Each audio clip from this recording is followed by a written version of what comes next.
silakan masuk. Terima kasih Bu. Iya, mau duduk di sebelah mana? Di sini atau sini? Di situ saja. Oke. Ini siap. Ya. Gimana nih? Duduknya sudah nyaman apa belum? Sudah. Sudah. Oke, saya mengucapkan terima kasih ya karena Mbak Alisa sudah mau datang hadir di sini untuk menemui saya pada hari ini. Nah, gimana nih kabarnya Mbak Alisa? Alhamdulillah baik kok. Kok nampak-nampaknya ini sangat lemes sekali gitu ya? Kenapa nih kalau boleh tahu? Ini sih Bu, tadi sempat macet jadi agak menguras tenaga. Oke, macet. Macetnya kena macet di mana Mbak? Ini Bu, daerah DTC itu. Oh iya, di situ emang macet banget ya. Iya Bu. Apalagi hari-hari biasa gitu ya. Iya benar Bu. Kalau misalnya nggak macet, biasanya Mbak Alisa itu perjalanannya berapa menit? Paling 15 menit. Oh, berarti deket ya? Iya deket Bu. Oke. Terus emang tadi tujuannya itu langsung ke sini atau sebelumnya atau ada kegiatan lain? Kebetulan nggak ada kegiatan atau agenda lain, jadi saya langsung ke sini. Oke. Terus habis ini nanti ada acara lain atau enggak, Mbak? Ada sih, ada matkul. Ya, matkul ya. Mm. Oke, matkulnya siapa Mbak kalau boleh tahu? Ini matkulnya Bu Atul. Oh, Bu Atul. Mata kuliah apa itu Mbak kalau boleh tahu? Ini evaluasi supervisi. Evaluasi supervisi. Gimana nih? Semester 5 terus evaluasi supervisi. Ada kendala nggak? Alhamdulillah sih enggak, cukup lumayan lah, nggak menguras tenaga banget gitu. Oke. Terus untuk kesibukannya Mbak Alisa sendiri akhir-akhir ini apa ya? Ikut organisasi. Iya, organisasi apa nih Mbak Alisa kalau boleh tahu? Ini sih Bu, organisasi Senat mahasiswa fakultas. Oke, kalau boleh tahu Mbak Alisa di Senat ini menjabat sebagai apa nih Mbak Alisa? Departemen Infokom. Infokom ya. Oke. Pernah nggak Mbak kayak mengalami kendala-kendala gitu?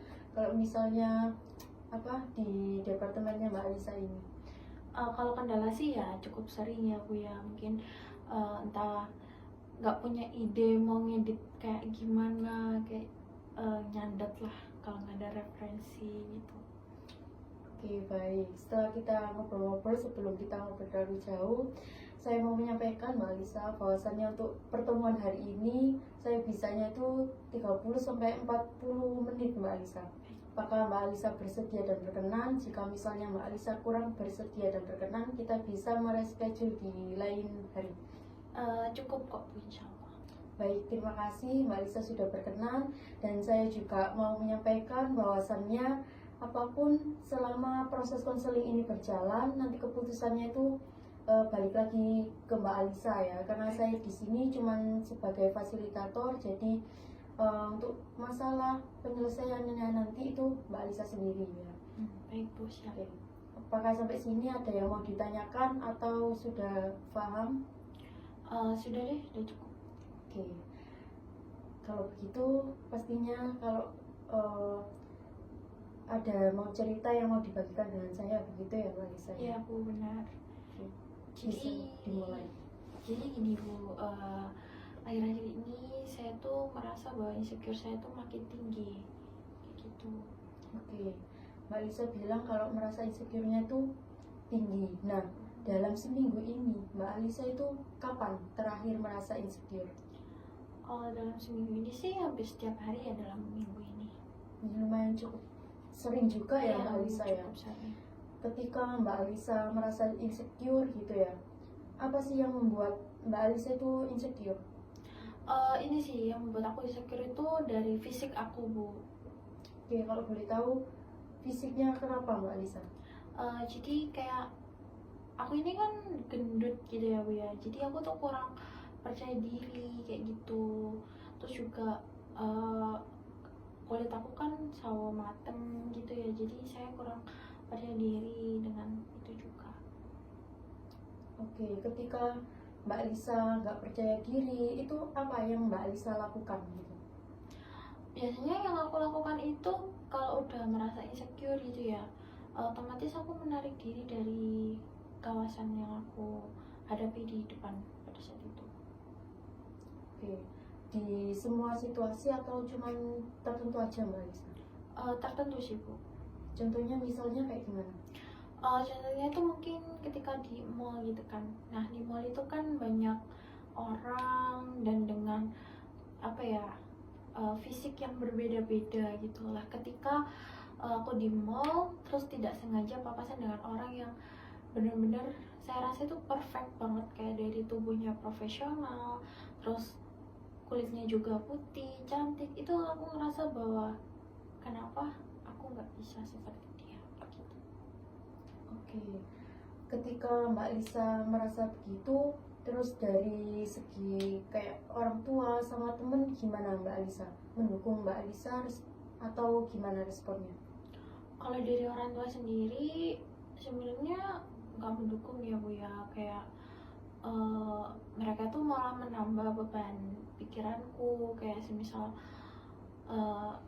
kayak tadi di mall gitu ya misalnya kayak gitu. Nah kalau ada orang yang benar-benar perfect itu tuh mereka tiba-tiba kayak nyeletuk, lo liatin cantik banget lo, kamu nggak pengen kayak gitu, liatin tak badan itu gendut kayak orang mau melahirkan gitu. Oke. Saya memahami untuk perasaan Mbak Lisa saat itu. Kalau dari segi pertemanan gimana nih Mbak Lisa? Kalau dari pertemanan sendiri sih, bahkan ada juga yang sempat membuli aku karena itu tadi, gendut itu tadi, padahal ada yang lebih, maksudnya porsi tubuhnya tuh lebih di dia daripada di aku gitu loh. Oke, kalau boleh tahu waktu membulinya itu dekat-dekat ini atau udah dari lama? Sebenarnya dari lama sih, sejak SMA itu dalam membulinya itu tadi. Cuman sampai sekarang gitu ya, masih teringat gitu ya? Oke. Eh, ketika Mbak Lisa mengatakan insecure itu tadi ya, perasaan apa sih Mbak yang paling kuat itu loh muncul di pikirannya Mbak Lisa? Kalau dari yang kuat itu ya, aku tuh istimewa, jadi kayak aku tuh sehat, bukan yang nggak sehat gitu. Oke. Terus bagaimana sih tingkah lakunya Mbak Lisa itu tadi yang kayak menarik diri? Terus apa yang Mbak Lisa lakukan ketika kayak menarik diri sama lingkungan sekitar? Apa Mbak yang Mbak Lisa rasakan? Yang aku rasakan ya ketika aku menarik diri tuh ya kayak sedih, kecewa, kenapa aku harus di posisi yang seperti ini. Jadi kayak seharusnya ketika aku merasa gak percaya diri atau menarik diri dari publik, seharusnya ada yang dukung aku untuk lebih berani tampil di depan banyak orang kayak gitu. Oke, tadi kan Mbak Lisa bilang ya kalau misalnya sedih. Ketika Mbak Lisa sedih itu apa aktivitas apa yang Mbak Lisa lakukan? Kalau dari aktivitas sendiri mungkin ketika aku sedih tuh ini sih lebih ke aku nyetel musik, tapi alunan musiknya tuh ya emang yang bener-bener yang lebih ke sedih gitu loh. Nah dengan gitu kan aku kan pastinya nangis. Nah dengan nangis itu tadi aku limpahkan dengan musik itu tadi. Setelah itu ketika aku merasa bahwa aku tuh nangisnya udah cukup atau udah agak rendah, itu baru aku ganti musik ke yang lebih happy, lebih ke ceria kayak gitu. Oke, itu bagus sekali ya Mbak Lisa, karena Mbak Lisa ketika sedih itu larinya itu ke hal yang positif seperti kayak itu tadi ya, mendengarkan musik, kemudian menyibukkan diri dengan mendengarkan musik itu tadi. Oke, kalau gitu kan tadi Mbak Lisa juga bilang ya kalau misalnya kenapa kok aku ini nggak seperti itu gitu ya, upaya apa sih yang sudah pernah dilakukan Mbak Lisa? Sebenarnya dari upaya sendiri dulu tuh kejadian seperti ini tuh sebenarnya dari bukan hanya dari SMA, jadi kayak dari SD, SMP berlanjut ke SMA gitu kan. Kalau dari SMA sendiri tuh emang masih dibully, cuman bulinya tuh gak terlalu separah di SMP gitu kan ya. Nah kalau dari SMP sendiri pernah aku dibully habis-habisan sampai aku tuh diet 1 tahun penuh, itu makan cukup sekali, minum, nggak jajan atau nyemil sama sekali. Nah itu aku lakukan semi olahraga, terus tidak lama aku ngedrop gitu. Oke, saya memahami. Pasti semua orang ketika di posisi Mbak Alisa pasti ingin berusaha untuk eh, perubahan gitu ya, melakukan perubahan. Nah, kalau boleh tahu nih, kelebihan apa sih yang Mbak Alisa miliki gitu? Kelebihan ya, kalau kelebihan aku ngerasa bahwa sebenarnya mereka tuh lebih butuh aku juga. Kayak mungkin dulu kayak tugas-tugas itu aku kan tipikal anak yang nggak suka menunda gitu ya. Ketika aku udah selesai, mereka tuh mendekati aku kayak gimana kayak gitu. Jadi apa ya, eh, hal yang positif yang aku lakukan itu di situ. Oke, berarti ketika eh, Mbak Alisa ini misalnya sudah mengerjakan tugas begitu ya, terus teman-temannya Mbak Alisa yang lihat ke Mbak Alisa gitu ya, sebenarnya Mbak Alisa itu kayak apa ya, kayak mungkin bisa dibilang dimanfaatkan gitulah ya. Mereka sebenarnya tuh mereka itu masih butuh gitu ya sama Mbak Alisa, cuman gara-gara itu tadi gitu ya. Oke, kalau kelemahannya Mbak Alisa sendiri itu apa? Kalau dari kelemahan sendiri, kadang aku masih kurang bisa kontrol diri aku sendiri. Kayak ketika aku di publik gitu ya, terus aku menarik diri tuh bakal kelihatan banget di situ. Menarik dirinya tuh sampai segimana Mbak? Kayak nggak berani tampil kah, atau nggak mau ketemu orang kah, atau gimana? Kalau kalau itu sih lebih langsung, misalnya kalau dia lagi di luar, di kafe atau di mall gitu, ketika aku ngerasa bahwa aku nggak layak, aku langsung pulang. Oke, berarti setelah kita ngobrol banyak tadi, bisa saya simpulkan bahwasannya Mbak Alisa ini merasa insecure karena berat badan begitu ya. Terus kemudian dari segi orang tua itu malah tidak mendukung, dan di teman juga tidak ada yang mendukung Mbak Alisa, malah membuli Mbak Alisa gitu ya. Kemudian perilakunya Mbak Alisa ini eh, lebih ke menarik diri, sampai nggak kalau ketemu orang itu sampai nggak mau gitu ya. Kalau misalnya Mbak Alisa merasa kayak kurang layak itu, Mbak Alisa langsung menarik diri begitu ya. Iya benar.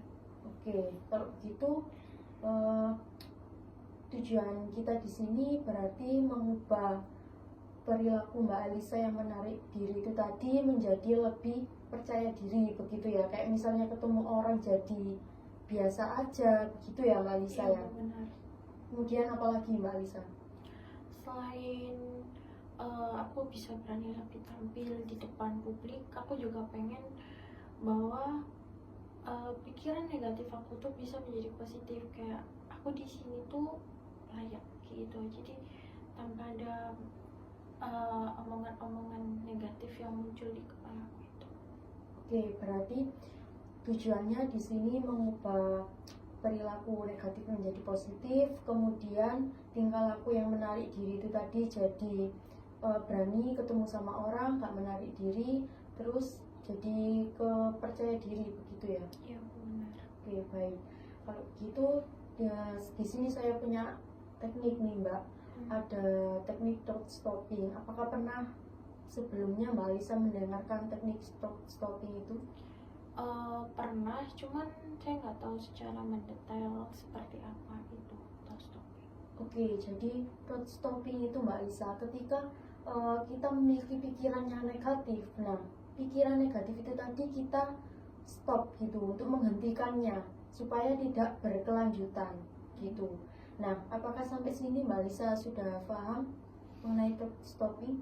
Berarti itu seperti kayak ketika pikiran negatifku muncul, hal-hal yang negatif itu muncul di pikiran, saya melakukan stop gitu. Iya, betul. Oke, paham.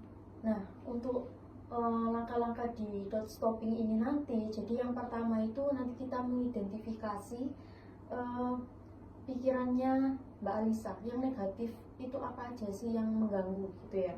Kemudian yang kedua ini tadi, untuk pertemuan kali ini nanti Mbak Alisa itu melakukan pertemuan 3 sesi ya, setiap sesinya nanti 45 menit Mbak Alisa.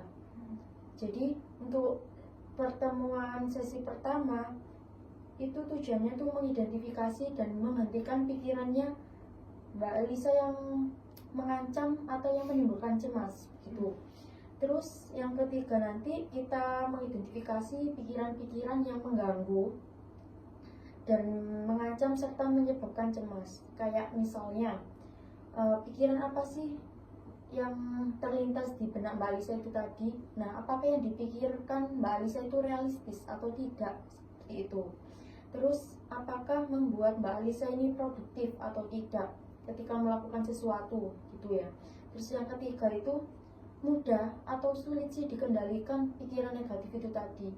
Nah, ketika nanti pikirannya Mbak Alisa nanti kan kita mengidentifikasi ya, misalnya ada beberapa pikiran yang negatif. Nah, nanti Mbak Alisa boleh memilih salah satu, kita fokuskan di salah satunya dulu Mbak Alisa. Gimana, apakah sampai sini Mbak Alisa sudah paham? Sudah, Bu. Oke. Untuk langkah selanjutnya nanti saya mengajarkan Mbak Alisa gimana cara menerapkan teknik itu tadi, dengan cara nanti Mbak Alisa memejamkan mata, kemudian nanti saya ini anggap aja seolah-olah itu jadi apa ya, temennya Mbak Alisa gitu, yang ada di posisi saat itu gitu. Oke, sampai sini apakah Mbak Alisa paham dan mengerti? Sudah, Bang. Oke, baik. Kalau begitu kita ke teknik. Apakah Mbak Alisa sudah siap dan bersedia atau butuh jeda beberapa waktu nih untuk Mbak Alisa bisa rileks? Mungkin butuh waktu sebentar. Oke, baik. Silakan Mbak Alisa.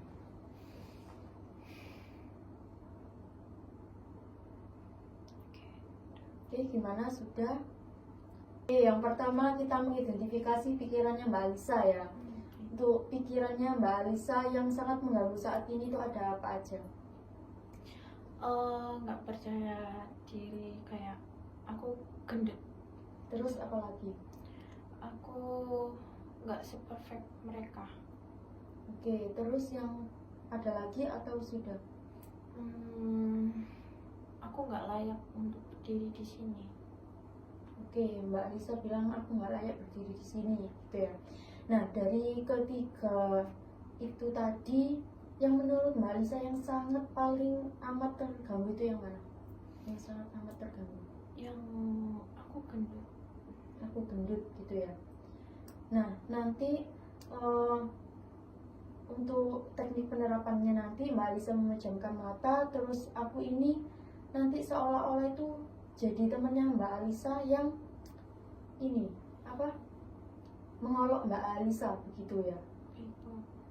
Terus kemudian ketika aku sudah bilang seperti kata itu tadi, Mbak Alisa bilang stop, kemudian menggantinya dengan pikiran yang positif. Misalnya, kamu tuh jelek banget sih, Sa. Nah, kamu nanti bisa bilang stop. Enggak kok, aku nggak jelek, aku loh cantik. Seperti itu, bisa diganti dengan kata seperti itu. Apakah Mbak Alisa paham? Sudah paham. Oke, kalau begitu Mbak Alisa bisa memejamkan mata. Kemudian anggap aku seolah-olah ini aku temen yang mengejek Mbak Alisa. Ya usah ngomong kok cek gendute sih. Stop. Enggak, aku nggak gendut. Aku istimewa. Aku sehat kok. Oke, bisa dibuka Mbak Alisa. Nah, seperti itu Mbak Alisa. Apakah Mbak Alisa sampai sini sudah memahaminya atau butuh kita coba lagi? Mungkin dicoba lagi tapi tanpa apa ya, menutup mata, mungkin jadi lebih real. Oke, boleh. Kalau begitu, anggap lagi ya, saya ini sebagai temannya Mbak Alisa. Ya hari iku lho kok kayak ngono sih ya. Wis lemu tambah kayak ngono. Stop. Emang kamu cantik kah? Aku juga cantik. Kita semua cantik versi diri kita sendiri. Nah, itu bagus sekali Mbak Alisa. Jadi kayak gitu ya. Jadi kita harus mengapresiasi pada diri kita sendiri kayak gitu. Nah, apakah perlu untuk dicoba lagi atau sudah paham Mbak Alisa? Sudah cukup paham.